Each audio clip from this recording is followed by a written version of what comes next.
Good evening and welcome. These visuals on your screen, ladies and gentlemen. Prime Minister Narendra Modi just about an hour back announcing a course correction or once again going back to the original policy of the centre, where now the states would be getting the vaccination for free of cost for 18 years and over. Initially, 25% of the vaccines for the 18-year and over were to be directly procured by the states. The centre now is going to do the bulk procurement for the states. 75% of the vaccines will go to the centre, which is now going to give the vaccines to the states.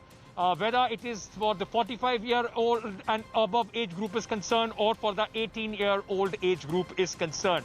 25% procurement to the private hospitals will continue, but this marks a very rare and a big shift in the centre's policy as far as the vaccination drive is concerned. Many called it a messed up vaccination policy, confusing vaccination policy, and it was the Supreme Court itself that called it irrational and arbitrary. Now, Prime Minister Narendra Modi, in fact, coming out and making some key announcements. That is going to be our top focus here on 6 p.m. Prime. At 6:30, ladies and gentlemen, we have a very special interview lined up for you. Arvind Kejriwal, Delhi Chief Minister, on a new vaccine drive, a vaccination policy that they are going to implement in the national capital, and also on the politics which is going on as far as the home delivery of the ration scheme is concerned. All that coming up on 6 p.m. Prime today. I'm Ankit Tyagi. Let's very quickly start with the headlines.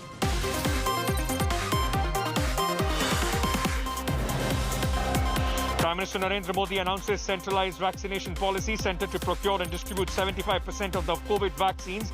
Inoculation to be free for all at government hospitals.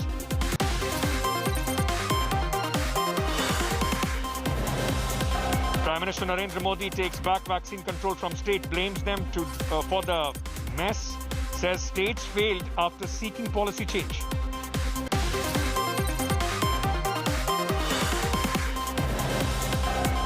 Amid third wave fear, India a step closer to vaccine for kids. Covaxin trials for 2 to 18 years old begin at AIIMS today.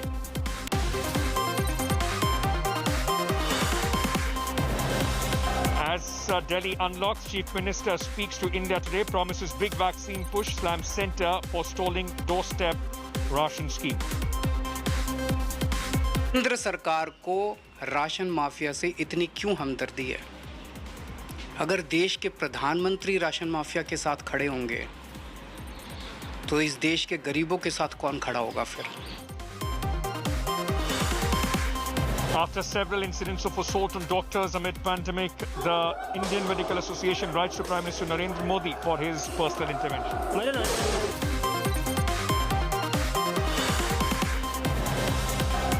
Bengal governor versus Mahua Moitra. War peaks after Dhankar rejects nepotism charge. TMC MP takes an Uncle G. Dig says must prove the allegations wrong.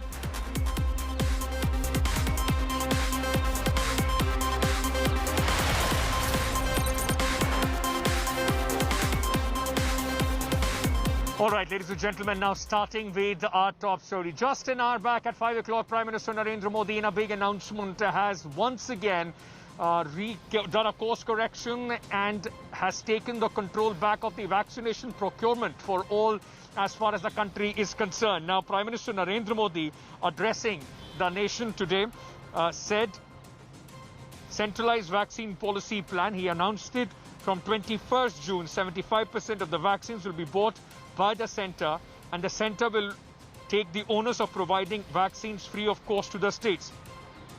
Currently, the arrangement is 50% of the vaccines are procured by the centre, 25% by the states, and 25% by the private hospitals.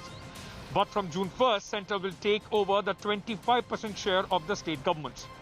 Moreover, from 21st June, free vaccines will be given for all above the age of 18 plus at the government hospitals.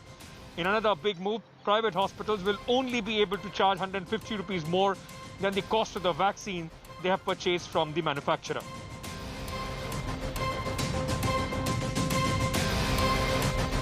आज ये निर्णय लिया गया है कि राज्यों के पास vaccination से जुड़ा जो 25% काम था, उसकी जिम्मेदारी भी भारत सरकार उठाएगी।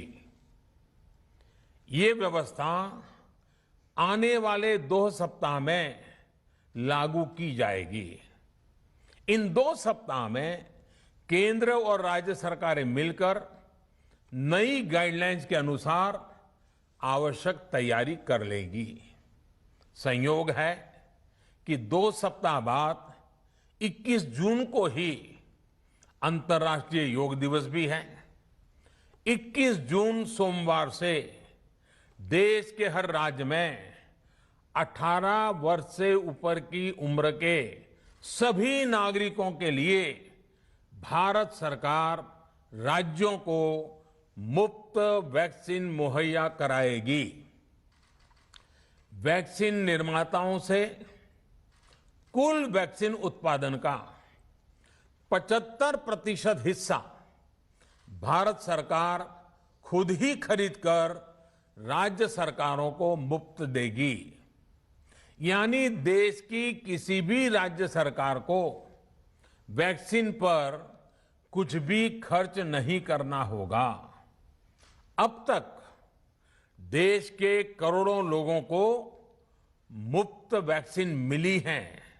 अब 18 वर्ष की आयु के लोग भी इसमें जुड़ जाएंगे। सभी देशवासियों के लिए भारत सरकार ही मुफ्त वैक्सीन उपलब्ध करवाएगी। गरीब हो, निम्न मध्यम वर्ग हो, मध्यम वर्ग हो या फिर उच्च वर्ग, भारत सरकार के अभियान में मुफ्त वैक्सीन ही लगाई जाएगी। पिछले काफी समय से देश लगातार जो प्रयास और परिश्रम कर रहा है, उससे आने वाले दिनों में वैक्सीन की सप्लाई और भी ज्यादा बढ़ने वाली है। आज देश में 7 कंपनियां विभिन्न प्रकार की वैक्सीन का प्रोडक्शन कर रही है। 3 और वैक्सीन का ट्रायल भी एडवांस स्टेज पे चल रहा है। वैक्सीन की उपलब्धता बढ़ाने के लिए दूसरे देशों की कंपनियों से भी वैक्सीन खरीदने की प्रक्रिया को तेज किया गया है। आज जब मैं आपसे बात कर रहा हूं तो देश में 23 करोड़ से ज्यादा वैक्सीन की डोज दी जा चुकी है। 23 करोड़। साथियों, हमारे यहां कहा जाता है, विश्वासेन सिद्धिः, विश्वासेन सिद्धिः, अर्थात हमारे प्रयासों में हमें सफलता तब मिलती है जब हमें स्वयं पर विश्वास होता है। इधर हाल के दिनों में कुछ एक्सपर्ट्स द्वारा हमारे बच्चों को लेकर भी चिंता जताई गई है। इस दिशा में भी 2 वैक्सीन का ट्रायल तेजी से चल रहा है। इसके अलावा अभी देश में एक नेजल वैक्सीन पर भी रिसर्च जारी है। इसे सिरिंज से न देकर नाक में स्प्रे किया जाएगा। देश को अगर निकट भविष्य में इस वैक्सीन पर सफलता मिलती है तो इससे भारत के वैक्सीन अभियान में और ज्यादा तेजी आएगी। हर आशंका को दरकिनार करके भारत ने 1 साल के भीतर ही एक नहीं बल्कि 2 made in India vaccine launch कर दी। हमारे देश ने, देश के वैज्ञानिकों ने ये दिखा दिया कि भारत बड़े बड़े देशों से पीछे नहीं है। Now, You know, Prime Minister Narendra Modi, I mean, of course, speech would have a lot of political connotations as well. Why was this change made in the policy? The Prime Minister shifted the entire blame to the opposition and the opposition ruled states as well. Now, Prime Minister Narendra Modi, speaking on the change of the policy, gave a point-by-point rebuttal and tried to, in fact, answer the political charge which has been made on him. Prime Minister, in his attack, slammed the states for stuttering India's vaccination drive. Modi blamed states, saying first they demanded decentralization of vaccine, and when they faced difficulties, they passed the buck to the centre. Prime Minister also said, since he didn't want citizens to suffer, the centre accepted the state's demand. Soon after Prime Minister's speech ended, Congress hit out at Prime Minister Narendra Modi, saying they were hurt by Prime Minister's vaccination lies.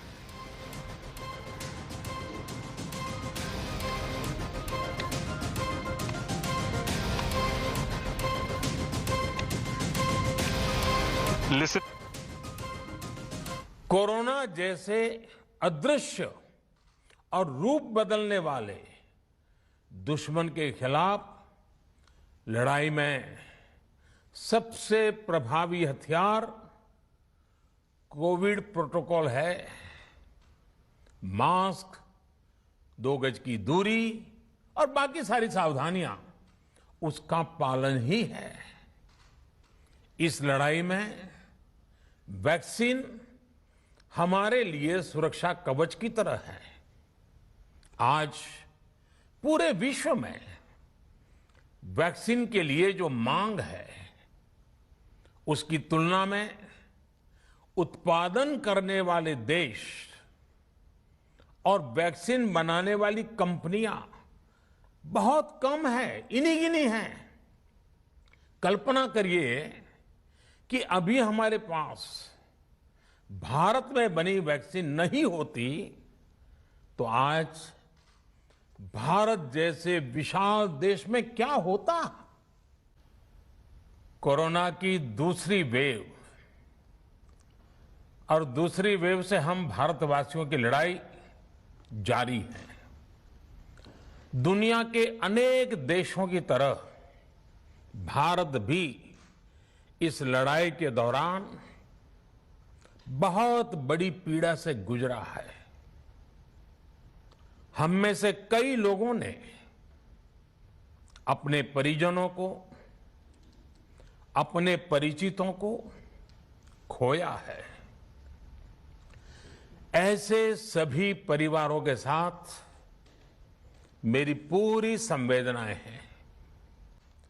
बीते 100 वर्षों में आई ये सबसे बड़ी महामारी है, त्रासदी है। इस तरह की महामारी आधुनिक विश्व ने न देखी थी न अनुभव की थी। इतनी बड़ी वैश्विक महामारी से हमारा देश कई मोर्चों पर एक साथ लड़ा है। कोविड अस्पताल बनाने से लेकर आईसीयू बेड्स की संख्या बढ़ानी हो, भारत में वेंटिलेटर बनाने से लेकर टेस्टिंग लैब्स का एक बहुत बड़ा नेटवर्क तैयार करना हो, कोविड से लड़ने के लिए बीते 1.25 साल में ही देश में एक नया हेल्थ इंफ्रास्ट्रक्चर तैयार किया गया है। जरूरी दवाओं के प्रोडक्शन को कई गुना बढ़ाया गया। विदेशों में जहां भी दवाइयां उपलब्ध हो, वहां से उन्हें लाने में कोई कोर कसर बाकी नहीं छोड़ी गई। साथियों, इस साल 16 जनवरी से शुरू होकर अप्रैल महीने के अंत तक भारत का वैक्सीनेशन कार्यक्रम मुख्यतः केंद्र सरकार की देखरेख में ही चला। सभी को मुफ्त वैक्सीन लगाने के मार्ग पर देश आगे बढ़ रहा था। देश के नागरिक भी अनुशासन का पालन करते हुए अपनी बारी आने पर वैक्सीन लगवा रहे थे। इस बीच कई राज्य सरकारों ने फिर कहा कि वैक्सीन का काम डिसेंट्रलाइज किया जाए और राज्यों पर छोड़ दिया जाए। तरह तरह के स्वर उठे, जैसे कि वैक्सीनेशन के लिए एज ग्रुप क्यों बनाए गए। दूसरी तरफ किसी ने कहा कि उम्र की सीमा आखिर केंद्र सरकार ही क्यों तय करे। कुछ आवाजें तो ऐसी भी उठी कि बुजुर्गों का वैक्सीनेशन पहले क्यों हो रहा है। भांति भांति के दबाव भी बनाए गए। देश के मीडिया के एक वर्ग ने इसे कैंपेन के रूप में भी चलाया। साथियों, काफी चिंतन मनन के बाद इस बात पर सहमति बनी कि राज्य सरकारें अपनी तरफ से भी प्रयास करना चाहती हैं, तो भारत सरकार को क्यों इतराज हो और भारत सरकार इतराज क्यों करे। राज्यों की इस मांग को देखते हुए, उनके आग्रह को ध्यान में रखते हुए 16 जनवरी से जो व्यवस्था चली आ रही थी, उसमें प्रयोग के तौर पर एक बदलाव किया गया। हमने सोचा कि राज्य ये मांग कर रहे हैं, उनका उत्साह है, तो चलो भाई 25% का काम उन्हीं को सुपुर्द कर दिया जाए, उन्हीं को दे दिया जाए। स्वाभाविक है 1 मई से राज्यों को 25% काम उनके हवाले कर दिया गया। उसे पूरा करने के लिए उन्होंने अपने अपने तरीके से प्रयास भी किए। इतने बड़े काम में किस तरह की कठिनाइयां आती हैं, ये भी उनके ध्यान में आने लगा। उनको पता चला पूरी दुनिया में वैक्सीन की क्या स्थिति है, इसकी सच्चाई से भी राज्य परिचित हुए। और हमने देखा, एक तरफ मई में सेकेंड वेव, दूसरी तरफ वैक्सीन के लिए लोगों का बढ़ता रुझान, और तीसरी तरफ राज्य सरकारों की कठिनाइयां।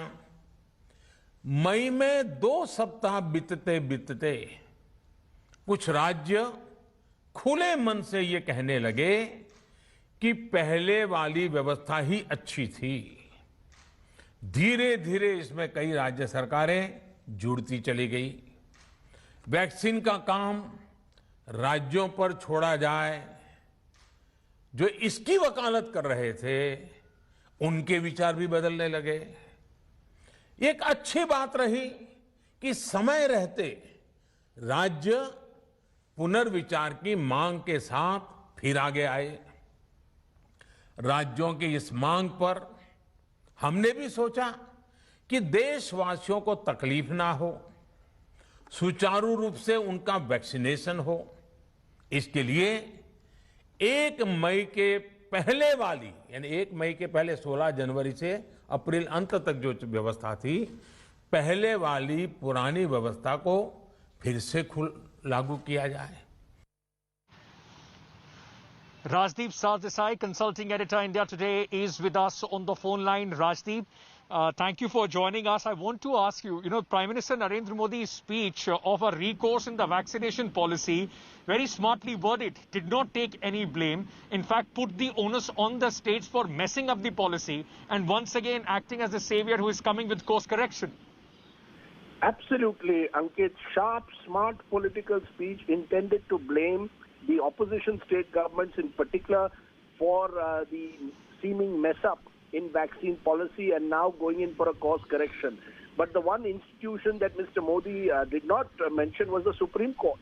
Because please remember, it was the Supreme Court last week which described the centre's vaccine policy as irrational and arbitrary. There was no mention of the Supreme Court and the fact that it was under, in a sense, court pressure, which wanted the government within 15 days to clearly explain where the money was going, why there was a difference in pricing, and why the policy was the way it was. So while shifting the political blame on the opposition governments, there is also the reality that the courts were also now monitoring vaccine policy And the fact, Ankit, is that while the Prime Minister will argue that it was the states that put the pressure on him to shift policy from May 1, the states in turn will suggest that what they were claiming was that we want the distribution to be decentralized, but the procurement to be centralized. So the blame game in that sense will continue. But this is no time for blame game or credit taking, because the one question that the Prime Minister did not address was the fact that just how many vaccines do we have? Remember, the government has claimed that they will vaccinate all with double dose by December. That means that we need to vaccinate around 90 lakhs per day. Okay. I think, we lost that connection with Rajdeep. There is some problem as in that audio line. As Rajdeep was saying, the policy, in fact, the Prime Minister also had to come out and spell how would we be able to speed up the entire, ramp up the entire vaccination drive. Right now, on an average, it's about 17-18 lakhs a day. How can the government take it to 90 lakh, 1 crore a day if we want to, in fact, succeed in vaccinating all the adults in India by December 2021? Kamaljeet Sandhu, my colleague, also with us, Kamal. But this has, even this course correction, has earned the BJP a sharp attack from the opposition. Many people are asking, why did the Prime Minister delay so much? Is it all the game of just taking credit?